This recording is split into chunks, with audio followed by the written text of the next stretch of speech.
Transgender act. आग तो 2018 में लगी थी और धुआं आज उठ रहा है। वो एक्ट जो सेनेट हो या नेशनल असेंबली, हर सियासी जमात की मंजूरी के बाद ही 2018 में पास हुआ और अब जाकर 4 साल का तवील अरसा गुजर जाने के बाद जमाते इस्लामी ने शरई अदालत में इसके खिलाफ पिटीशन दायर कर दिया। इतना होने की देर थी कि सोशल मीडिया पर इस कानून के मुताल्लिक तनकीद का एक तूफान ही आ गया। पीटीआई सपोर्टर नून लीग को और नून लीग वाले भाई पीटीआई वालों को इसका कसूरवार ठहराने लगे। आखिर फिर क्या वजह है कि वो इन दिनों सोशल मीडिया से लेकर पार्लियामेंट तक मौजूद बहस बना हुआ है। हालांकि हकीकत तो ये है कि 2018 में नून लीग हुकूमत के आखिरी कुछ माह में ये कानून सभी की सभी जमातों की मशावरत से पास हुआ था। अब मुद्दा चाहे किसी पर भी डाल दे, मगर उस वक्त इसकी मंजूरी में तो सभी शामिल थे। 11 पेजेस पर मुश्तमिल इस एक्ट में फिर आखिर क्या ऐसा है, कौन सा ऐसा राज छुपा हुआ है जो इतना ज्यादा शोर मचाया जा रहा है? तो इसकी वजह तो पानी की तरह बिल्कुल साफ है कि ये एक्ट हम जिनसी को कानूनी हैसियत देने के मुतरादिफ है। ये एक्ट बज़ाहिर तो ख्वाजा सराहों को हक देता है कि वो जब चाहे खुद ही जाकर अपने आप को मर्द या फिर औरत कहलवा सकते हैं। ख्वाजा सराह अपने आईडी कार्ड, ड्राइविंग लाइसेंस या फिर पासपोर्ट पर अपनी मर्जी से जिस जिन्स की शिनाख्त को चाहे वो दर्ज करवा सकते हैं। नादरा समेत बाकी इदारे भी इस चीज के पाबंद हैं। किसी इदारे के पास इन पर जबरदस्ती करने की कोई अथॉरिटी नहीं। इस एक्ट के मुताबिक इन्हें विरासत में हिस्सा, तालीम हासिल करने की आजादी, सेहत की तमाम सहूलियात की फराहमी, सरकारी नौकरी और यहाँ तक कि वोट डालने और इलेक्शन लड़ने की भी इजाजत हो।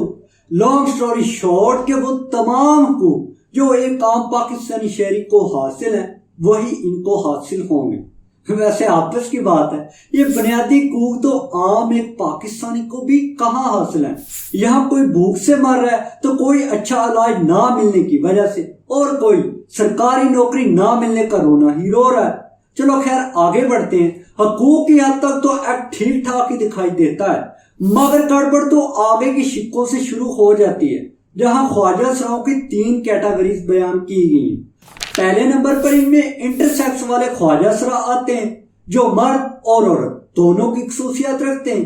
दूसरी कैटेगरी में वो लोग आते हैं जो पैदा तो मर्द होते हैं मगर बाद में अपना जिन्स तब्दील करवाते हैं।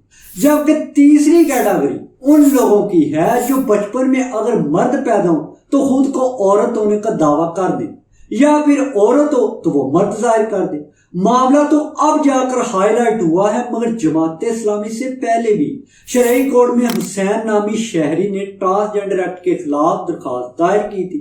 इसका मौक़िफ़ था कि ये एक ख्वाजा सराओं के हकूक के नाम पर हम जिस परस्तों के हकूक को कानूनी शनाख्त फराहम कर रहा है, क्योंकि ट्रांसजेंडर शख्स की तारीफ सिर्फ हकीकी ख्वाजा सराओं तक महदूद नहीं है बल्कि इसमें हम जिन्स परस्त भी शामिल है।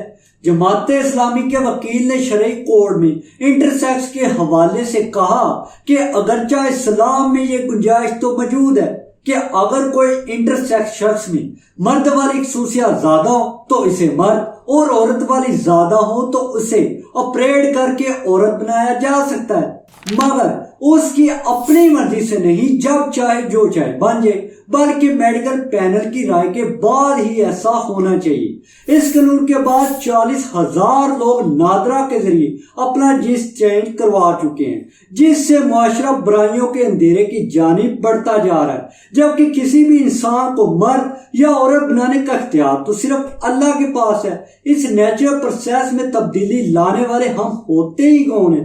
किसी भी मर्द का औरत या औरत का मर्द बनना इस्लामी शरीयत के खिलाफ है, जो मुल्क में इंतशार और फितनों को जन्म देगा। फिर जमात इस्लामी के दरख्वास्त गुजार सेंटर मुश्ताक ने कहा कि जब 2018 में ये एक्ट पीपी, नून लीग, पीटीआई और काफ लीग की 4 खवातीन सेनेटर्स ने पेश किया था تو ہم نے تو تب بھی کہا تھا کہ یہ قانون ملک میں برائیوں کا باعث بنے گا، مگر کسی بھی سیاسی جماعت نے ہمارا ساتھ نہ دیا۔